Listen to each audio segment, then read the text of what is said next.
교회의 가르침을 받아 서로 교제하고 떡을 떼며 오로지 기도하기를 힘쓰니라.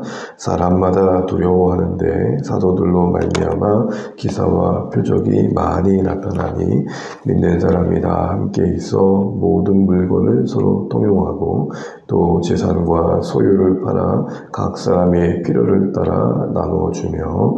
아멘. 네, 기도하며 감사합니다. 너무 많이 받으시죠? 고맙습니다.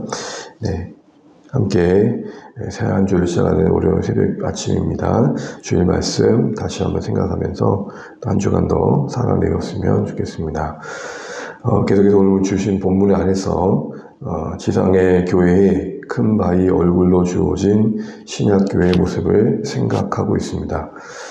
종교 개혁자들이 말했듯 이 땅의 교회는 언제나 개혁되어야 가야 합니다. 개혁되어야 한다라는 수동태로 이 명제의 문장을 완성한 것은 개혁의 주체는 늘 언제나 하나님이시며 그 말씀이 기준이 되어야 된다는 것과 개혁의 가장 우선된 대상은 교회 그 자신이 되어야 됨을 담고 있는 것입니다. 교회가 이 땅에 존재하는 동안 스스로의 모습을 되돌아보고 그 존재됨과 그 모습이 세상 속에 어떻게 자리매김해 간지를 끝없이 성찰해 가야 한다는 것이죠. 특별히 교회가 개혁된다 할 때 말씀드린 것처럼 그 개혁의 진정한 의미는 성경으로 가장 기본이 되는 말씀으로 되돌아가는 것입니다. 변화무쌍한 이 세상 속에 여전히 변하지 않는 가치가 있음을 우리가 다시 한번 확인하는 것이죠. 특별히 이 시대가 참 빠르게 시대에 흘러갑니다. 발빠르게 흘러가는 시대에 우리가 또 열린 마음을 가지고 잘 적응해 가는 것도 필요한 지혜일 것입니다. 그러나 그런 발빠른 대응이 혹 교회의 본질을 놓치는 쪽으로 가서도 안 되는 것이죠. 이런 점에서 교회인 우리 자신이 가져야 할 소원함을 점검해 보게 됩니다. 우리 안에는 주님께서 정말 바라고 원하시는 교회에 대한 꿈과 갈망이 있는가라는 것이죠. 큰바위 얼굴의 소설의 주인공이었던 머니스트가 가졌던 그 성실함과 진실 어린 마음이 우리 안에 점검되어야 할 것 같습니다. 교회를 바라볼 때 애틋함이 있어야 되고 또 교회인 우리 자신을 또 말씀 앞에 살필 때 진중함이 있어야 될 것 같습니다. 이런 모든 여정 속에 이 땅에 교회를 두신 하나님의 뜻이 이루어지기 때문이죠. 어제는 특별히 두 번째 큰바위 얼굴을 살펴보면서 우리가 읽은 본문 안에서 서로 교제하기를 힘썼던 교회를 봤습니다. 너무나 자주 사용하고 있는 단어이기에 다들 잘 아실 것 같으면서도 또 그 본문의 그 본래 의미를 놓칠 때가 우리는 있는 것을 보게 됩니다. 교제라고 할 때 교제는 성도 간의 사이에 오고 가는 침묵 그 이상의 임을 살펴봤습니다. 가장 중요한 것은 너와 나를 뛰어넘는 공동 제3의 어떤 가치를 추구하는 것입니다. 우리에게 제3의 장소, 공동의 자리는 예수 그리스도시죠. 그래서 우리가 교제한다고 할 때 적어도 전제는 뭐냐면 예수님 안에서 나를 바라보고 예수님 안에서 상대방을 바라보는, 그러니까 예수님 안에서 정의된 관계를 볼 줄 아는 것입니다. 그래서 그 안에서 하나님께서 담아내고자 하시는 그 어떤 기대감들을 따라서 나누고 그리고 흘려보내는 삶을 사는 것이죠. 그래서 교제 안에 기대하셨던 하나님의 그 마음은 누림이었습니다. 성도가 예수님 안에서 서로를 함께하는 가정 속에 자라남이 있고 서로를 지켜주고 보호해주고 또 하나님께서 원하시는 그 나라를 이룬 일들에 함께 동역해가는 기쁨과 감사, 그 열매들을 채워가길 원하시는 것이죠. 예수님 안에서 서로를 바라본다는 측면에선 세상과 다른 관점에서 인간을 이해하는 안목들이 또 품어줌들이 교회 안에 있다는 것일 텐데 이런 것들이 우리 안에 충만해지는 것들이 누림일 것입니다.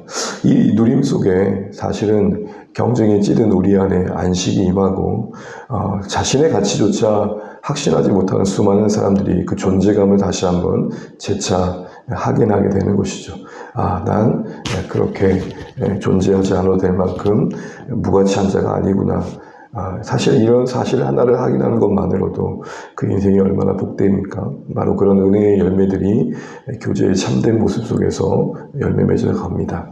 그러나 현실적으로 우리가 경험하는 교회의 교제의 모습들은 그런 모습으로 또 많이 멀리 떨어져 있는 것들을 볼 때가 있습니다. 그래서 오늘 본문을 다시 보시게 되면 42절에 그냥 교제했다 하지 않고 있고 서로 힘썼다고 말합니다.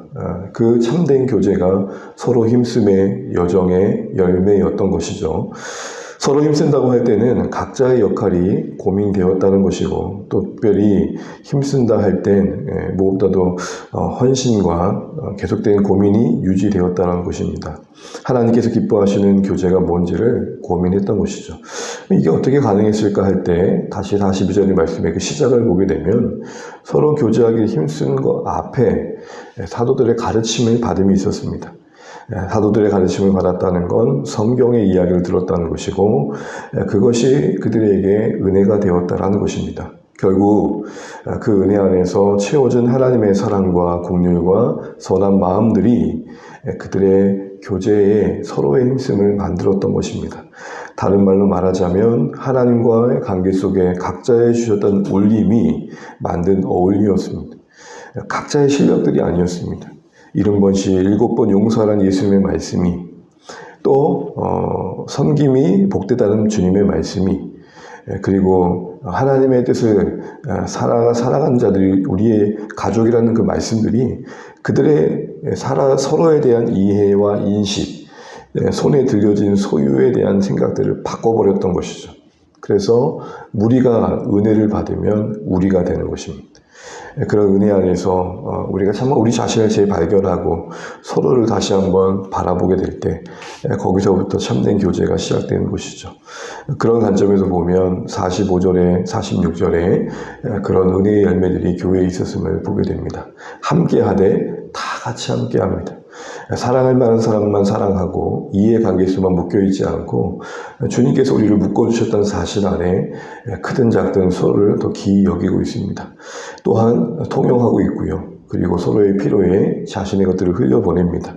이것은 결국 자신의 것들이 여겨지지 않는 인식의 변화가 있었기 때문인 것입니다. 다시 한번 왜 교회가 어떤 일을 하는 곳으로 어떤 건물과 조직으로 묘사되지 않고 왜 교제로 설명되었을까 생각해 보게 됩니다. 그래서 여러분 교회라는 원래의 단어가 한자로는 가르칠 교입니다. 그러나 내용적으로는 사귈 교가 되어야 한다라는 대청들 신부의 권면의 말은 상당히 일리가 있다 생각되어집니다. 교회는 진리를 배우는 학원이 아니라 진리를 살아내는 현장이 되어야 하기 때문이죠. 작게는 우리의 목장이 또 너와 나라는 교회 안에서의 만남이 또 교회가 해가는 모든 일들 속에 교제가 빠지면 안 됩니다. 교제가 빠지지 않는다는 건 예수님 안에서 서로 존재에 대한 관심이 있다는 겁니다. 저 사람은 우리 교회에 필요해서 저 사람들의 위치와 상황, 여건은 우리 공동체에 도움이 되니까 그건 교제가 아닙니다. 교제는 예수님 안에서 볼 줄 아는 것입니다. 참 신기롭지 않습니까? 하나님이 우리를 이렇게 만나게 하신다는 거. 어떻게 이 자리에 이곳에서 그리스도의 몸으로 우리가 이렇게 함께하게 될까요? 참 우연으로는 설명하기 어려운 놀라운 섭리입니다. 이런 잔잔한 감동들 속에서 서로를 소중히 여기고 고마워할 줄 알고 그냥 그 자체로 고마운 겁니다. 그 사람이 얼마나 쓸모있냐, 쓸모있지 않느냐의 관심은 그렇게 중요하지 않습니다. 그냥 예수 믿는 한 사람이 있다는 게 좋은 거죠. 여러분 진짜 그렇습니다. 세상 살다 보면 예수 믿는 사람이 있다는 게 너무 고맙죠. 나만 믿는 게 아니라는 것만으로도 그 존재가 주는 위로가 있는 것이죠. 바로 그게 교제입니다.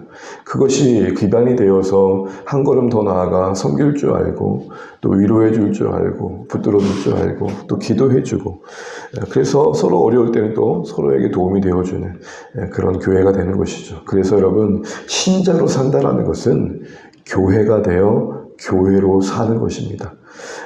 배우면서 그 배움을 따라 예수님의 사랑을 실천하는 관계 속에 우리를 두면서 자라가고 또 서로의 그 사랑의 공급 속에 받을 사랑들을 누려가는 것이죠.